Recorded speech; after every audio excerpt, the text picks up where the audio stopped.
legal 2014 now.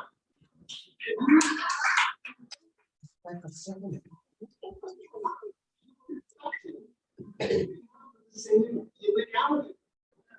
If a map was drawn with racially discriminatory facts or text, if a map was drawn, Somebody biasing one party over the other, partisan bias. Nobody needs to.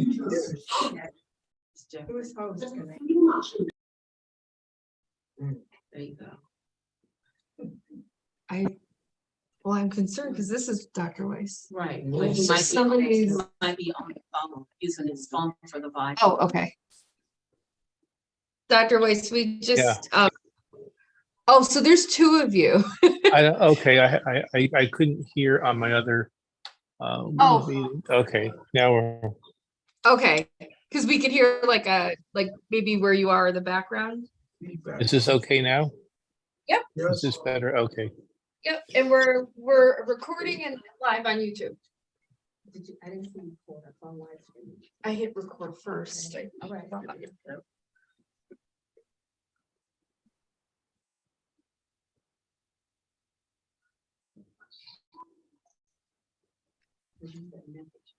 Mhm.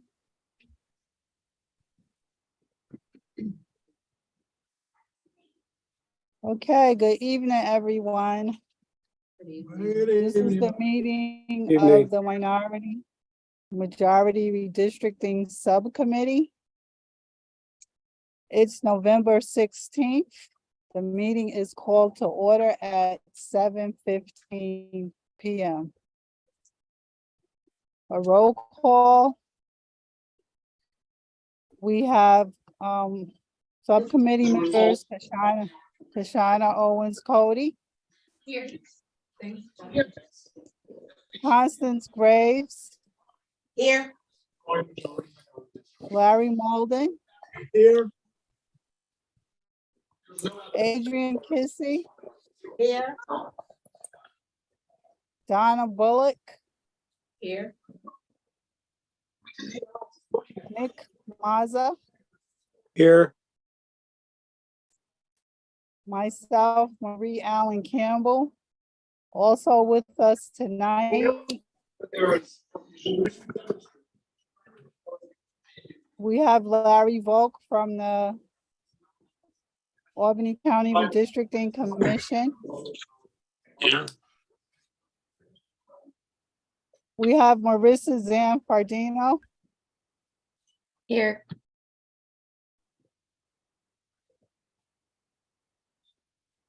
We have Sam Mather. Here. We have Pretty Mather. Here.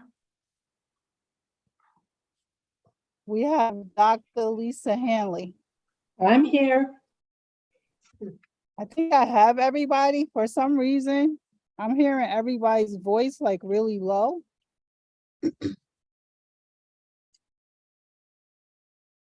So we might just have to speak up a little bit.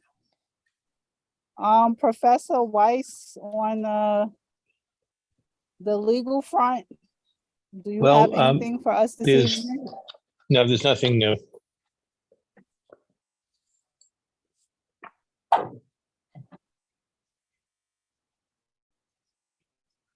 Okay, since we last met, we've gotten a few things. We got a comparison document that Dr. Hanley provided to us that basically compares all the different scenarios that we were reviewing.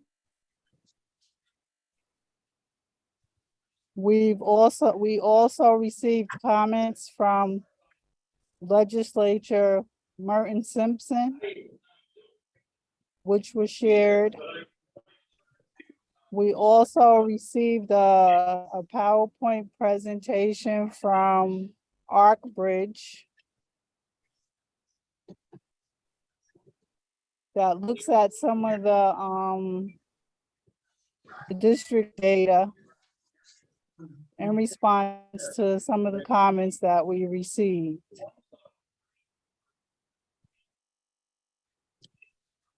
Hopefully everybody has had an opportunity to look at that stuff.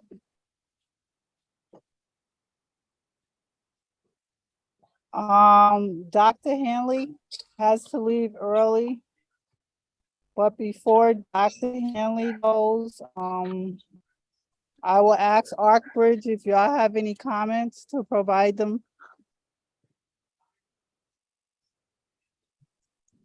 We don't have any comments. If you have questions, we are here. Okay, are there any questions for Arkbridge at this time?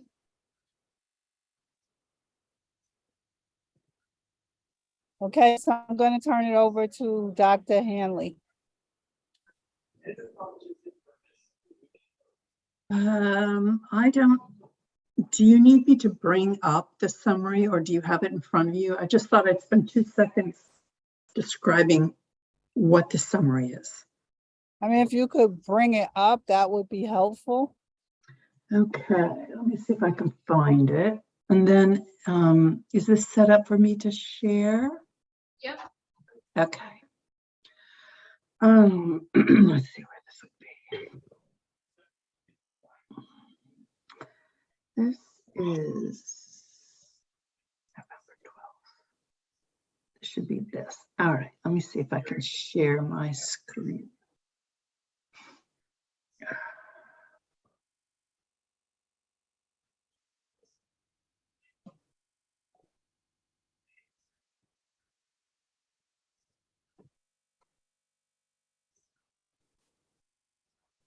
Are you all still there?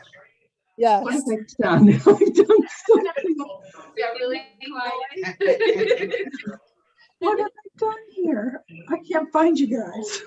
Oh, after, oh, why? There they are. Okay, I got it. Oh, sorry about that. Okay, here's what I did.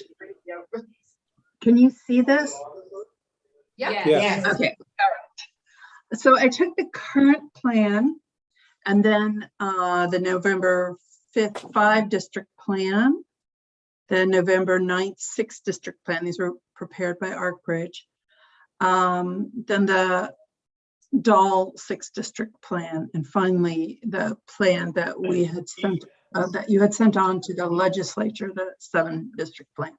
And all this is, you've seen this all before. This is the recompiled election results. And I've also included the Black voting age population percentage. Now, over here, I have 2 pieces of information. This is the average score. This is the average score for the preferred Black candidate. So it's 33.3 average and 46.2. So that's the average score. And the reason I did that is to give you a sense of how strong these districts are. But here, over here, I count the number of elections, the number of seats that are won, and the number of elections. So for example, here, although of course only 1 seat is won, 2 elections are won. So this is a strong seat, right? Because this seat, both James and Williams would be elected. So it's 1 district, but 2 elections. And so this is a strong district. If it's a district and 1 person is elected, it's a likely to elect. And if it is, if no one is likely to be, if neither Black preferred candidate wins, then the average score has to be over 0.4 for me to say likely. And the reason of that is you look at the current plan, and in District 3, despite the fact that the Black preferred candidate did not carry the district in either election, the Black preferred candidate won that contest, and the average vote was 0.413. So that's how I got off the cutoff point. So what I did for each of these is, if the Black preferred candidate won both elections, it's a strong district. If the Black preferred candidate won at least 1 election, or averaged the Black percentage, the percentage vote for the Black preferred candidate was over 0.4, I said it was likely to elect. And then possible to elect, you have here, for example, a district that the Black preferred candidate did not win either elections, and the average score is above a 4, is below a 0.4. So that's a possible. So if I just had 3 broad categories, so the strong or strongly likely to elect, and it's possible based on the Black BAP for a Black candidate to be elected, but they didn't score above a 4.0 and no Black candidate was likely to elect. So for all of those, here is the breakdown. So for example, the 5-district plan has 1 strongly likely to elect, 4 likely to elect, and no possible to elect, for a total of 5, right? The 6-district plan has 1 strongly likely to elect, 3 likely to elect, and 2 possible to elect, for a total of 6, but with varying degrees of certainty attached to it. This is sort of a policy decision. You can go with 5 likely to elect, or 4 likely to elect, and 2 possible to elect. Or here we've got, in this doll plan, 3 likely to elect and 3 possible. And then remember our 7-district plan of 5 likely to elect and 2 possible. So it's, at this point, somewhat of a policy decision where you want to go. But I just tried to categorize it.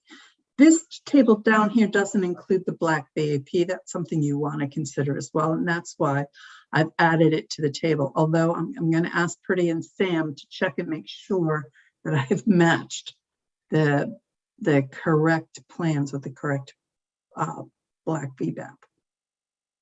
But I wanted to just sort of lay this out to make this a little bit easier for you to make some decisions. Now, does anybody have any questions about what I did? I tried to explain right here how I categorize these districts. Go back up to the one where you said it was like 4. I have one. Okay, I'm going to need you to ask a question one at a time. I'm not getting what's being asked. Go back up to the one that you showed us that had like 4.1 or 4.9. Okay, this one. Yeah. All right. Now you said that under that one, no minority candidate was elected, but they got the majority votes. Is that what I heard you say? No. So here we have one strong district because the Black preferred candidate won both elections. So this is a strong district. Okay. This is a sure seat. Then we've got 1, 2, 3 likely to elect because the Black preferred candidate won one election. And then we've got another likely to elect because the average vote for the Black preferred candidate was 0.413. Likely to elect, but wasn't elected. No, in District 3, so here's the current plan. In District 3, you have a Black preferred Black candidate being elected, right? I think this is Wanda Willingham, right? She's yes. Definitely the Black preferred candidate. Her average score is 0.413. Now, neither Black preferred Black candidate carries that district, but she does. When you say neither Black candidate, you're talking about what Black candidates besides Wanda? These are this is James, Letitia James, and Williams, who ran in 2018. Remember, when we're looking at assessing when we're doing a functional analysis, we need an election that is different than a district election. And the reason that we need that is we need to be able to compare across all districts and across time. We're going to try and predict what's happening in districts that have never had an election. They're just proposed districts. So these districts, we have to look at past performance to try and determine, do we believe that this district will likely elect? Lisa, does it matter? Are you factoring in that Eve was also Black? No. Don't add up the Black candidates, because the Voting Rights Act is clear that, or the court cases surrounding the Voting Rights Act is clear that it's not the race of the candidate that matters. It's the candidate. It's the candidate who is supported by Black voters. But it's better to have contests that have Black candidates in them, so that the Blacks have an option to elect a candidate of choice. So I asked because somebody else might. Yeah. So again, it's not the race of the candidate. It's, here's a contest that has at least one Black candidate. So Black voters have the option of voting for a Black candidate, but that might not be the Black preferred candidate. For example, we had a contest, Sam Fine, it represents District 6, maybe? Yes. Okay, he had a Black candidate run against him a few years ago, and Black voters still supported Sam Fine. So that is an interesting contest, because it shows that don't assume that the Black candidate is always the candidate of choice. Now, in these contests that I'm looking at, Letitia James and I forgot Williams's first name. Jermaine Williams. Germani. Jamani Williams were the preferred Black candidate. So that's why I selected. We didn't have any countywide contests that had preferred Black candidates running in them that were polarized. So you have a district attorney, I think, who's Black, but whites are supporting him too. So that wouldn't really tell us anything about what would happen if you had a polarized contest. So this is why I've chosen these two contests.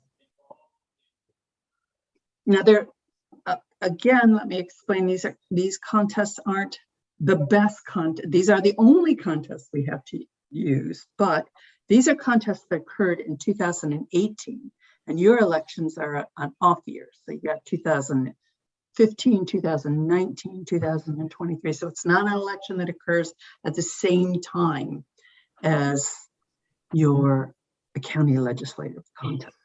I have a question, but Marie was next to ask. So I kept getting disconnected, so I may have missed something. So in the November 5th 5-district plan for District 3, although it's 0-0, you have likely. And is that because we know that the Black candidate won that district? No, it's because the average score is over 0.4. And we know that Black preferred candidates, for example, that the average score is precisely the same as it is in the current district that does elect a Black preferred candidate. So because the average score is comparable to an average score that I know does produce a win for a Black preferred candidate, I made that likely. So you can get a likely under two circumstances: the Black preferred candidate wins, or the average vote for the two Black preferred candidates is over 0.4. Okay, thank you. The question I want to ask is that several of the county legislators have been critical of these proposed plans because they tell us that they know their districts better and that they know how voters vote. Now, I've tried to explain to them that this methodology takes into account the votes themselves. Just wondering if, Lisa, if you have a response that we should be providing to the legislators to allay their concerns. So the positive side of this is when you look at recompiled election results, you're taking into account the degree of polarization as well as the degree of Black and white turnout. These are all factored into these election results. The downside is, as I mentioned, this is a 2018 election. It is not a 2017 election, or was it 2015 and 2019 election? So turnout is a little bit different. However, I suspect what's happening is that you have less, the only way that Wanda Willingham could have won that election, despite in 2018, the Black preferred candidates not carrying that election, is if white turnout is somewhat depressed in 2015 or 2019. I think Because she's been claiming that the white vote is going to be the threat to the Black candidates, preferred candidates' electability. Well, these are just predictions. And again, the downside is this is 2018, but this is the best data we have. And according to the best data we have, that district, the 5-district plan should be okay. So that's the November 5th plan. Yes. Now, I noticed that under the November 5th Dahl plan, it isn't. So the Dahl plan, you see that the average score is 0.374. So it's only a possible to elect. It's a possible to elect because we've got, you know, a Black VAP of 46.4. So to somewhat cut to the chase, it appears to me that the two plans that offer the best opportunity for legal compliance across the board would be the November 5th plan, which would create 5 districts, maintain the 5 that currently exist, but not any other districts, or to go back to Plan C, the 7-district plan, which will also maintain 5 likely districts, but also the opportunity for 2 additional districts that would help prevent the challenge under the state law next year. So if what we're talking about is just the 4 plans, it is absolutely true that the 5-district and the Plan C are the only 2 that have 5 likely to elect. The 6-district plan has 6 districts, but 2 of them are only possible to elect. And you've got 4 that are likely to elect. And the Dahl 6-district plan is, in fact, even worse because we're sitting at 3 likely to elect and 3 possible. So we should probably then discount the Dahl plan and the 6-district plan. I would certainly say that November 5 district and Plan C 7-district score better. So so the November 5th plan might stand a greater chance of passing the county legislature, but Plan C stands a better chance of withstanding a lawsuit next year. I'm afraid I think that that's probably right, but and the reason is because you could draw more districts. If you draw 5, you could be sued for not drawing 6, I think. But you know, Jeff, you're better. If you draw 5, the possibility of 2, the likelihood would be almost less from happening. Well, I think we just haven't seen the right 6-district plan. I mean, there's going to be a And we've been 6-district plan out there that. Yeah, but everybody, I mean, Arkbridge has been trying to draw it. The public has not come forward with a plan yet. If there is one, this subcommittee has spent tremendous time looking into it. And now we're, at November 6th, today is November 16th. And that plan hasn't surfaced yet. And certainly I think, Lars Dahl, who's been the most prolific drawing outside plans, his 6-district plan is a weak plan that would not work. I believe that's correct. So I think the subcommittee should basically decide whether to, I don't want to use the word compromise because in the law, there's no compromise here. It's a policy decision to go Before you go there, Jeff, I have Okay. a question. So we have that submission that we got from Legislator Simpson. And at the end of his submission, I actually left my papers upstairs. But at the end of his submission, he requests a meeting. And it wasn't really clear to me. I mean, I think that was similar to something that he had submitted to the legislature, so it wasn't 100% clear that that request for a meeting was to us. But do you see anything in his submission that would preclude us from voting tonight? I don't see anything, you know, I agree, his submission had various parts to it, but I think he should have been more clear and upfront to say he want to have a meeting, and such a meeting would probably be, you know, in the context of a public hearing or some kind of an additional public meeting. I know you want to make a decision tonight. I know the whole commission wants to meet as soon as it can, possibly Saturday. But the only other alternative is to schedule a public hearing for the county legislator Simpson to speak to the entire subcommittee and make his case. But he hasn't submitted a plan. There are guardrails against working with incumbency protection.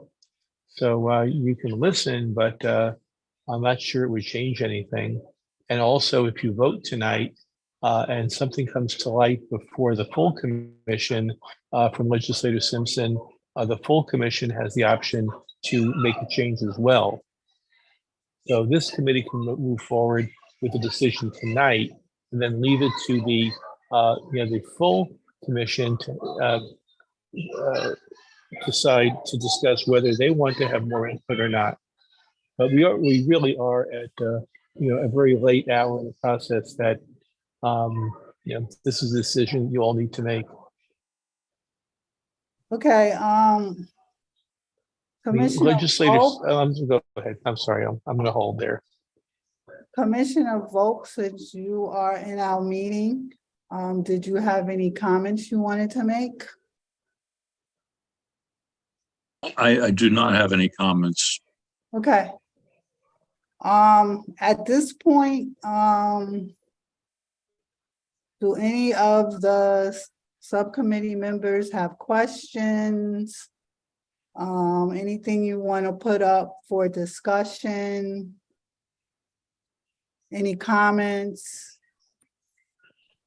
Yes. Guys, stop sharing.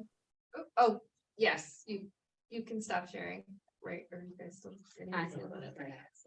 My question is really just I know we're dropping down to either looking at the 7-district map or the 5-district, but we haven't talked about the PowerPoint that was, I think we wanted to see Dr. Hanley's breakdown first before we jumped into some of the things that we got from Pretty. But I guess I'm concerned. I have questions about that we added more white voting age population, like based on some of the things that we read from Merton or Legislator Simpson, the PowerPoint. I have questions about the race, the voting age population and the race. Okay, so why don't we have Pretty pull up that last presentation and just go over it? Maybe it's just for those 2 districts that we're looking to vote, or 2 maps, sorry. Sure, let me pull it up.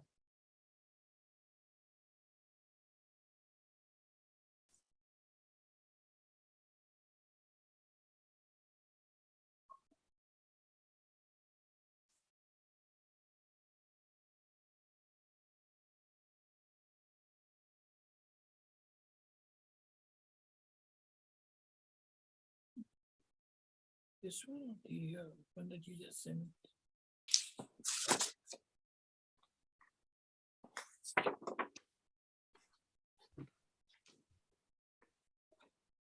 So what we did was we went and we looked at the specific blocks that District 2 legislator talked about. So here is the PowerPoint that I had sent around. And here he had concerns about two areas. One was the area that is currently in District 14, and this is the area from Menands that we had added to District 3. And then the second area of concern was the part of 7 blocks from current District 5, which were added to District 2. So here we wanted to emphasize that we use blocks for redistricting. And our goal was to see wherever there were minorities, to see if we could provide representation to them. And especially while trying to provide representation to minorities in the Menands area, we did get a larger percentage of non-Hispanic white. And but when we added the non-Hispanic Asians and the Hispanics, the percentage for minorities in total population and voting age population is over 40%. So that it was a specific area. And then the other area was District 2. And here the percentage of minorities is under 30%, and non-Hispanic Black alone is under 20%. So now to just to make a point here, you know, that the non-Hispanic Black population has, as we compare the two censuses, 2011 and 2021, the percentage of non-Hispanic Blacks has gone up. The percentage of Hispanics has gone up, and the percentage of non-Hispanic white has gone down. But what has happened is that while the population of minorities has grown, they have moved to the suburbs. And when we look at the blocks, the composition of those blocks is mixed. And that is why when we try to pick up these areas, we get more non-Hispanic whites. So anyway, this was the area that is currently in District 14. And in our Plan C, the 7-district plan, we included it in D3. And this is a listing of all the blocks. And we looked at the total population, Hispanic population. And so there were like 36 blocks which were added. And the total population of this area, which is highlighted in blue, is 3,577. And out of that, 51% is non-Hispanic white. And if we look at just non-Hispanic Blacks, it's just 21.4%. Now, in our analysis so far, we never included the non-Hispanic Asians. But since the legislator talked about it, we did provide a percentage, but we also provided numbers for each of the categories for total population as well as voting age population. So once again, you know, when you have 5 minority districts and you're trying to make more, you're trying to make 7 districts and you're reaching out to different areas, then yeah, we get we get more likely kind of districts, but yes, the non-Hispanic Black population did get diluted, as you could see from the numbers. And now to address the other area, these are the 7 blocks, and these blocks are currently in District 5. And they were added to D2 primarily because we needed the numbers. We needed to be close to the ideal population. And yes, given that these blocks have a very low percentage of non-Hispanic Black population for total population as well as voting age population. But the purpose was to get our numbers closer to the ideal population. So that was the explanation of the blocks that the legislator had specifically identified. Okay, are there specific questions? Marie, let me just add that for the purposes of the racial voting analysis, Asian populations were not used, and it should be kept in mind that the districts that we're really looking at, the two plans, are not taking into consideration Asian voting strength because it doesn't play in here. So if we're simply adding numbers that a legislator wants to show, you can draw a district with Asians included, that would be off target. Lisa, do you want to say anything on that? Yeah, I know we did. We did not consider them because of the history of that population of being more aligned in terms of voting with majority white population. Okay. And I would just like to add that we just showed the Asian numbers here because the legislator talked about it. Right, but they're not relevant to the analysis or the effectiveness. Mm-hmm. So I think that can address the concerns that any of you might have had about Legislator Simpson's inclusion of Asian population. Shana, do you have questions on that follow that? No, I just wanted to actually hear, like, because when I read this, to me, I was looking at it as like, by creating 7, we're diluting the non-Hispanic Black population in this map. And then I know that we're not supposed to be including the non-Hispanic, like the Asian population, but it's good to look at the whole demographic of these maps. So I understand that that's not a part of what, we're equating this to, but technically we should be looking at like who else lives in these different districts. So no, this answered my questions, but I just wanted to, I thought everybody should hear that as we're about to vote. Yeah, and I mean, in fact, there is delusion, and there's no way you can go from 5 districts to 7 districts without having, having the dilution of vote, of the minority vote. It's not possible. Any other questions, comments, discussion? Compared to. No? Okay, if there are no other comments, discussions or questions, then I think we move to a vote.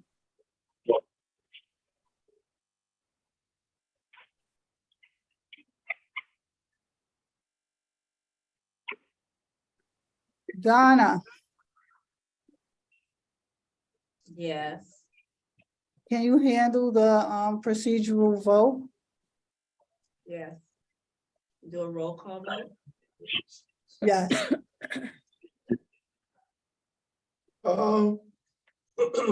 Before we vote, I have a question. Okay? So when I'm looking at this, my question was, we submitted a map that said we could have 5 likely to elect and 2 possibles, which gave us 7 districts. That's like letting the genie out the bottle. So now, if we go back and say, oh, you know what? Instead of the 7 districts, we're going to do 6 districts. Don't that open up a lawsuit? Couldn't somebody come back and say, hey, wait a minute, drop down to 6 districts, why?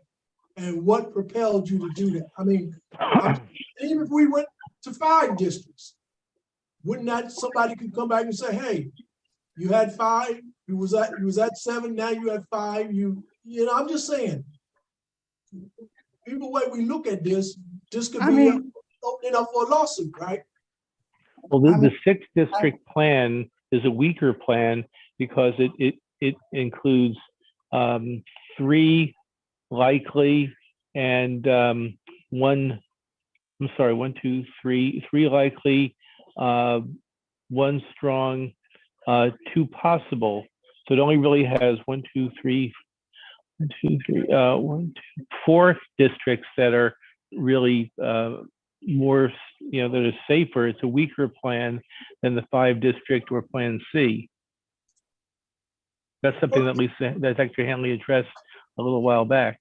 I guess what I'm getting at is this. When we first started this process, it was my understanding that our goal was to look at the minority districts and to maintain minority districts wherever possible. And then while we were looking at it, we found that it was not only possible, but it was possible to maybe increase the minority districts.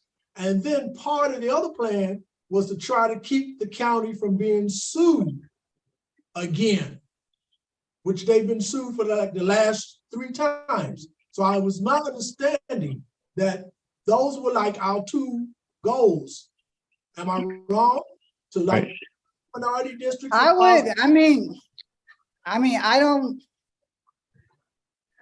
think we would like to not see the county get sued again, but we don't really have control over that.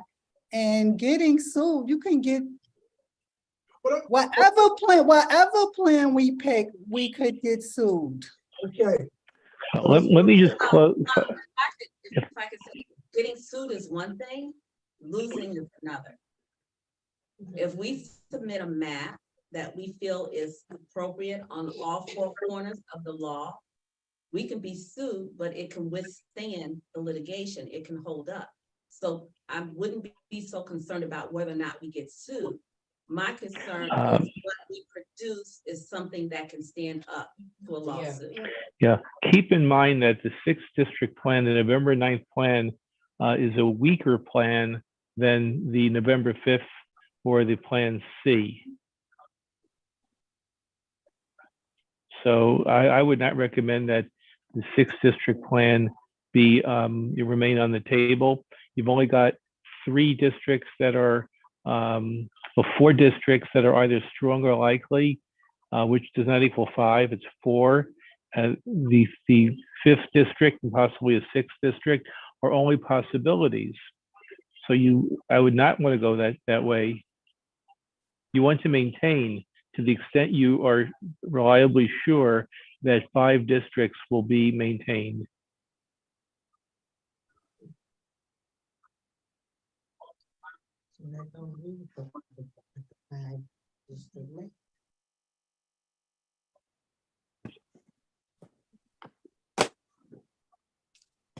So what you're saying is our choices are either the 5 district map or the 7 district map. Is that what you're trying to tell us? I think that's what Dr. Hanley and I have come down to suggest.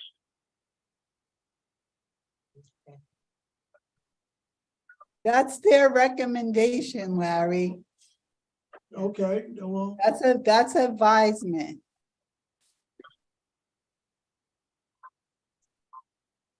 You're more likely to lose a lawsuit going with the November 9th 6th district plan, because that would weaken current minority voting strength.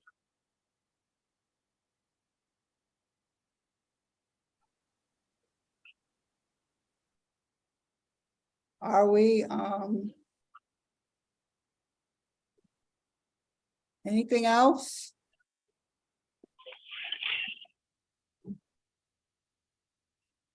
I'm going to have to leave now. I just want to make sure that I've answered any questions that I could. Yeah. Any more questions for Dr. Hanley before she leaves? Just one in terms of voter turnout. And I believe this was mentioned in Judge Kahn's decision, that he talked about the fact that minority voter turnout seems to be greater in those instances where there's a candidate they're really backing that they're behind. It may not be reflective in our data here, but that does have an impact. And as you said, I think these elections in 2018 were not the same as those in 2015, on the odd year. That's correct. Now, the elections that we looked at, the 2018 elections, of course, they do take into account turnout when you look at recompiled election results, but it is not the same turnout that you would expect in 2015 and 2019. But my own feeling is that while Black turnout might be lower in 2015 and 2019, white turnout in some of these districts were even lower than that because Wanda Willingham won that election.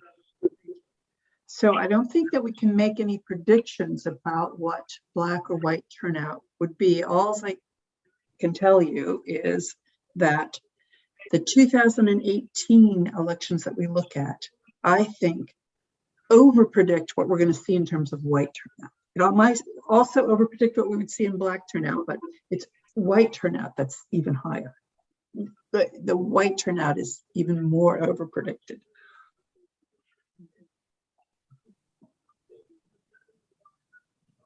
So can we have motions for votes?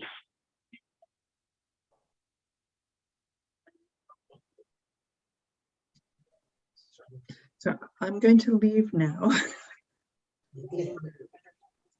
Okay, thank you, Dr. Hanley. Okay. All right. Good night. Good luck. And I'm going Aye. to have to leave soon also. Okay. Good night. Good night. Good night. So Donna, are you ready to proceed? Well, first of all, can we agree, are there any maps that we just are off the table? Or are we gonna vote on? Are we gonna vote on the? Might I suggest that somebody motion for one map and have a vote on it? That's what I was just getting ready to ask, or do we want to do one map at a time? We can do that. Well, You mean vote on every map as opposed to all of No. us just voting on our preferred map? Well, that's one way of getting to the preferred map, because you can't. If you're in favor of it, you'll vote yes. If you're not in favor of the vote, you'll vote. If you're not in favor of the map, no. So. Well, no.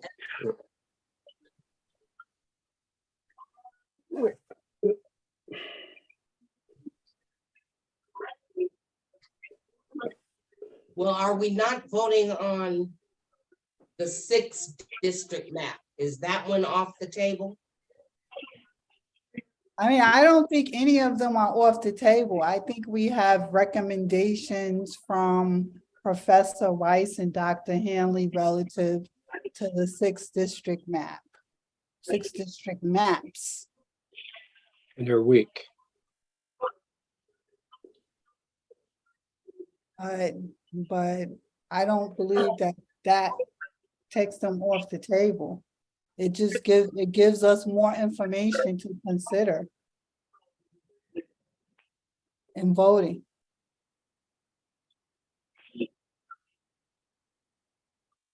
So does someone want to make a motion as to how we should proceed with the vote? I move that we vote for the November 5th map. Seconded. You're seconding the motion? Yes. Okay, roll call vote.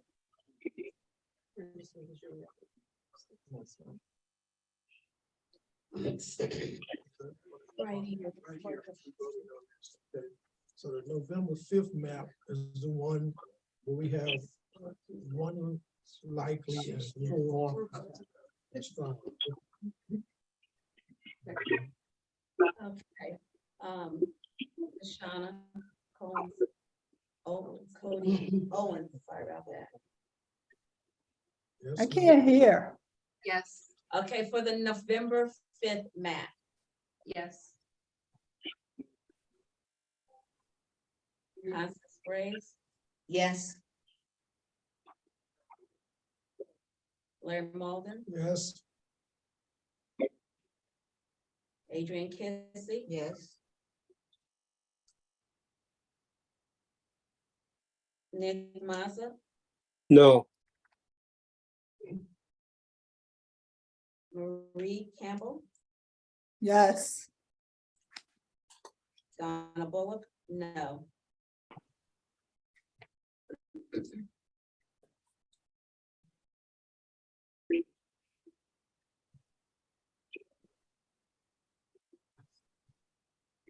So do we make a motion that we proceed with the vote on the other maps? Well, you can certainly vote again on Plan C and see which plan gets the most votes.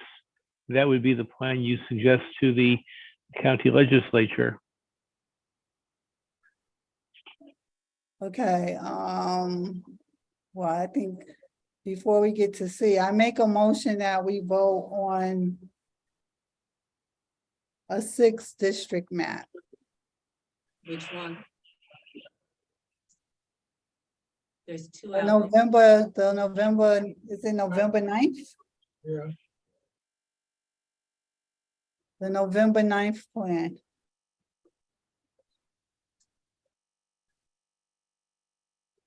Is there a second?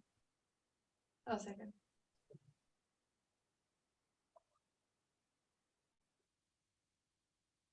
Okay, it's been moved in second that we vote on the November 9th plan. Kashana Owens Cody, No. Constance Graves, No. Larry Malden, No. Adrian Kissy, No. Marie Campbell, No. Donna Bullock, no. So. Nick. I'm sorry, Nick Mazza. No. Okay.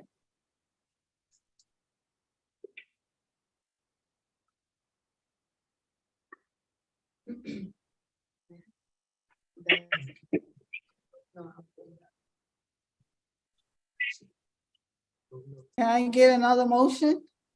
I'm pulling it up.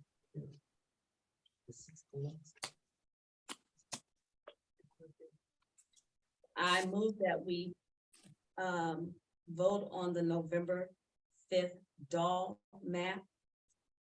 Wait a minute. Yes, the November 5th doll map. Can I get a second? Second. Okay.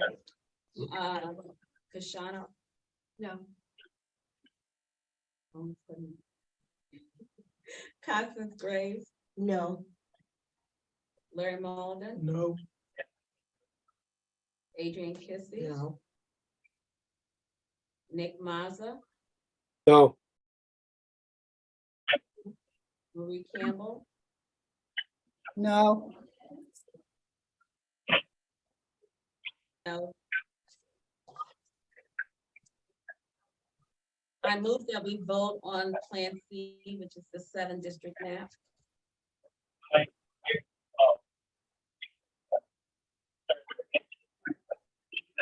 Second. Okay, it's been moved in second that we vote on Plan C, the 7 district map.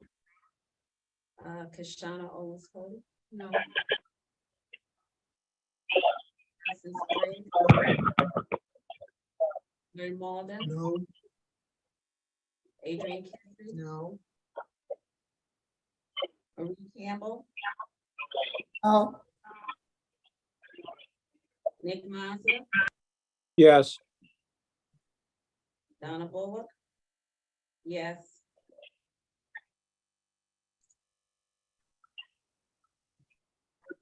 Our map then will be the November 5th 5 district map. Okay. Oh.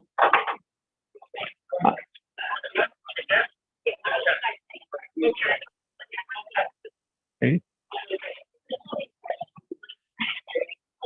Okay, I'm going to have to leave now to get to another meeting. Okay, Is good there night, anything else? Jeff. Okay, Marissa, will you stay on the line? Yeah, I could stay on. Okay, great. Thank you. Good night, everybody. Good night.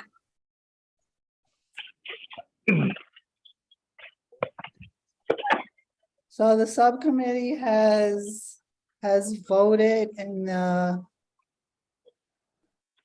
majority have voted affirmatively on the November 5th 5-district plan as our recommendation to proceed forthwith in recommending a map I want to say hello. to the I'm Albany Jeff Weiss. I County. met on Zoom before. I thought so. I work with Michael. Larry, you gotta turn your No, that- computer off. That, I can actually. Jeff, you gotta turn your computer off if you're I going. think Kashana muted him, so it should be okay now. Okay, fine, thank you. from the meeting. So we have voted, and the majority have affirmatively accepted the November 5th 5-district map plan as the recommendation that we will be submitting to the Albany County Redistricting Commission.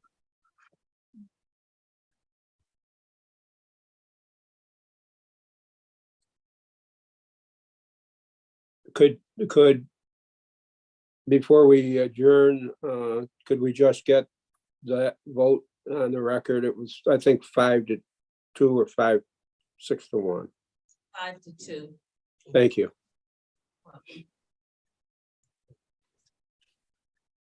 The vote was 5-2.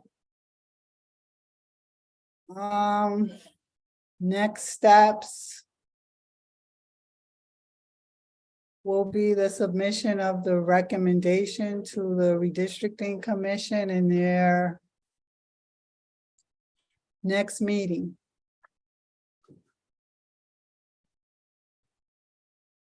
Any comment, discussion, question?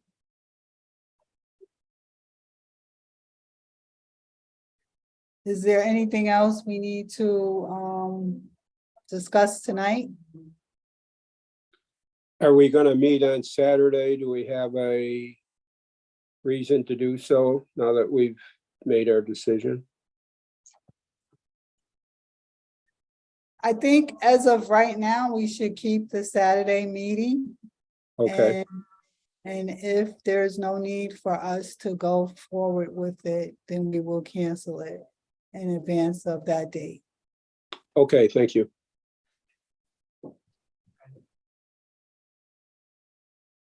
So I should still go ahead and send the meeting notice out.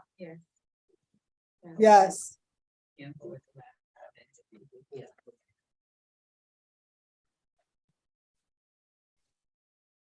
if there are no further comments, questions, or discussion, I will entertain a motion that we adjourn. So moved. Second.